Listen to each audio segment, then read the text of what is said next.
someone just works there. Not 100% sure on that, right? But yeah, man, we don't have like no black-owned businesses. What do you think that is? Do we? I don't know 100%. That bothers me. Not what you said, but the fact that we don't own anything. It bothers me too, because like I remember growing up, and I remember there being like several black-owned businesses. Like I remember there was like where 7-Eleven is right now on 4th Street. Okay. Where Players is at, Players bar. There was a sub shop called Roy's. That was a black-owned submarine stop, and the owner had passed away. And then, like, I guess it just closed it down. Damn. You know what I mean? I remember that being one. I remember like a couple of barbershops. Oh, that's the thing. We get stuck with the barbershops, though. It seems like I can remember that's all, and now that's being other people are entering that market too. Like, you see white barbers in the black community, at least, I've been seeing it, and nothing against them. I respect it. But it's like, we're losing, a hold on to every single thing, like every service. Yeah, and that's one of those things, too. It's like the fact that we can't go down the street and go to like a black-owned corner store, or we can't go to, it's black barbers still, but I don't know, like black restaurants. Yeah. You know what I'm saying? Like, okay, so let's think about like the 4 major, what's the word I'm looking for? Establishments, maybe? Yeah, the staples of a community. Right, yeah, okay, staples of a community. So what, grocery store? Yeah, you might have a laundromat. Hospital. Yeah. Oh, bank. you're talking about like that, yeah. Yeah. High level. Yeah, bank, things like that. So we don't own none of that, first of all. Yeah, you're already gone at that So point. if you go to even the lower levels, like restaurants, there's a few black-owned restaurants, and I try to make sure I go to them as often as I can if I go out to eat. Barbershops. Yeah. Corner stores, nail salons. Yeah. Those are all Eastern Asians. Yep.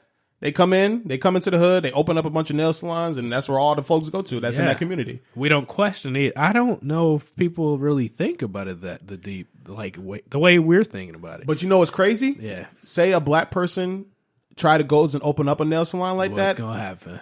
They going to get shitted on. They going to really, because it's going to be one of those things where it's like, okay, they're going to spec things. They got to have double the output. Yep. Okay. It got to be double the quality. Cheaper. It has to be cheaper. It has to be the same price, if not cheaper than those other nail salons. Yeah. And on top of that, you're still going to ask for a fucking discount because person, or you know what I'm saying? So it's like, what the fuck? So we kind of we kind of shoot ourselves in the foot on that aspect of it. And then it kind of like that business goes under. Yeah, man. I wish. Yeah, I don't live here anymore, but I wish there was something we could do about it. I mean, I think it just requires a consciousness to support your own, and we need more business owners. Yeah, like, not everybody obviously can be one or wants to be one, but just get behind the people that do want to be one. Yeah, that's the thing. Yeah. The people that are doing it. Is nothing like you support that person. Yeah, we use like social media. I mean, we could. I mean, someone said like, "Yo, I'm about to open a shop or something." Man, people could get behind that. I don't know how to do it, but you know what? And it's not just a race thing. It's not just black owned for me. For me, like if it's people that grew up in this community, and they're opening that type of business, I want to support that business. You don't like when people just outsiders come. I don't like outsourcing. Okay. Yeah, I don't like that shit. Yeah, like I don't know nothing about you. Yeah, you just come in and open up shop. Yeah, you just opening shit up and shit like that. You know what I mean? That shit I'm not cool with. Think about how many kids we put through college based on those corner stores. Exactly. Like all these different sub shops and pizzerias and shit like that we went to. Now, some of them I'm cool with. It's like, okay, you've been in the community. You live, you live in the hood. You know what I mean? Cool. Yeah, you know what I'm saying? Like you live here. Yeah. So you know what's going on and shit like that. You part of this community. So I know that money is being generated in this community. In the community, yeah. Yeah, but it's that outsourcing shit. That's what I'm not. That's what I don't fuck with. Yeah, like especially like we used to go to the stores and they treat you bad too. Like, it's like shit. Sitting there watching our every move and shit like that, and hurry up and get what you want. Yeah, I'm like, yo, chill. I'm a consumer, bro. Yeah, matter of fact, man, I'm good on that one now. Man. I don't know what happened, how it got to that point. I don't know if it's our parents' generation that allowed the communities to get to that, but it started a downfall of us because we owned stuff in the 60s and before that because, we had to with segregation, but somewhere down the line we let go of our neighborhoods. I think this may sound a little controversial. I know what you're going to say. But the Civil Rights Act was kind of an L. Yeah. It was somewhat of an L. We got hoodwinked. We definitely got hoodwinked. Yeah. I mean, okay, so let's bring it back a little bit further than that. Like, okay, so segregation really kicked in. Let's talk about the 1910s, 1920s, 1930s and shit like that. What they don't teach you in schools, even though segregation was going on, there was a lot of black businesses thriving. Right. We had a fucking legit Black Wall Street. Right. You know what I'm saying? The black dollar was very powerful. Black entertainment was very powerful. Black educators, I should say. Just in general, like communities were thriving. And a lot of times when those communities were thriving, then they would get fucking burnt down to the ground. And people in those communities are getting slaughtered. Yep. Like they would literally come in and slaughter folks. And they'll just find any reason to do so. Yeah, they like you hear about what is it in Tulsa? Was it in the 1920s? That was I forgot the name of it, but I remember just reading upon it recently, where like they said that the black kid had stepped on the lady's shoe in the elevator, and she like said that he attacked her or some shit like that. They just went through the whole city just slaughtering black folks, and that was a thriving black community. Like any little inclination that they can have an excuse for to go and just kill. I'm like, yo, that is crazy. They bombed Black Wall Street. Yeah, there's a few communities like that. It's a community down in Florida. Is it Rosewood? I'm probably yeah. Rosewood, Rosewood or Roswell, something like that. I know you're talking about. Yep, they did a movie about that. Yeah, I didn't watch that. I heard about it recently because I was reading about the Black Wall Street massacre. But yeah, and those aren't the only instances at all. Those are just the ones that they reported. Yeah. Now imagine all the shit that they didn't report. Imagine that shit. That's sickening, man. That shit is crazy, right? Think about there's a whole black community that they had in New York City where they decided to fucking make that and turn it into fucking Central Park. Oh yeah. Like they literally took people's houses and shit like that and made a fucking park. Dang. Man, that's deep. Every time I go on this topic, it's just like it's heavy because we had a chance to do something, not to take away for what people were fighting for with the civil rights, but we had a chance to just do better. I don't know, like we could have integrated but kept our own at the same time, if that makes sense. Yeah, I think because other people do that. If you think about it, yeah, they do. Yeah, but put us first, like focus on our community first. But then you want to do business with other people, of course. Yeah, that's how you grow. Yeah, but just know that okay, I'm cool with doing business with you, but just know that you're not about to fuck me over. Yeah. When it comes like at the end of the day, this is going back to my community. Yeah, I think the message with the civil rights movement, they got away from that. Malcolm X was preaching it. Yeah. Malcolm X was preaching that shit hard. God, they ignored that shit. And then when Malcolm X, started to realize, okay, it's going to take more than just black communities. And, you know what? And he even said it like, yo, I will do business with white folks, but at the same time, just know that this shit is our shit. This shit is y'all shit, but we can still do business together. Once he started figuring that shit out, they killed that man. Yeah. Martin Luther King. Same thing. He's been preaching, equality and integration and, hold hands and, black little kid can hold hands with a white little kid and blase. But as soon as that message changed. Yep. Focus on, economic equality. Yeah. I know. Oh, no, nigga, you got to go. Yeah, Get that nigga out of here. Yeah, they got him up out of here, man. That shit is crazy. And that's probably, that's been heavy on me thinking about that because I've been watching some interviews like Claude Anderson and stuff like that.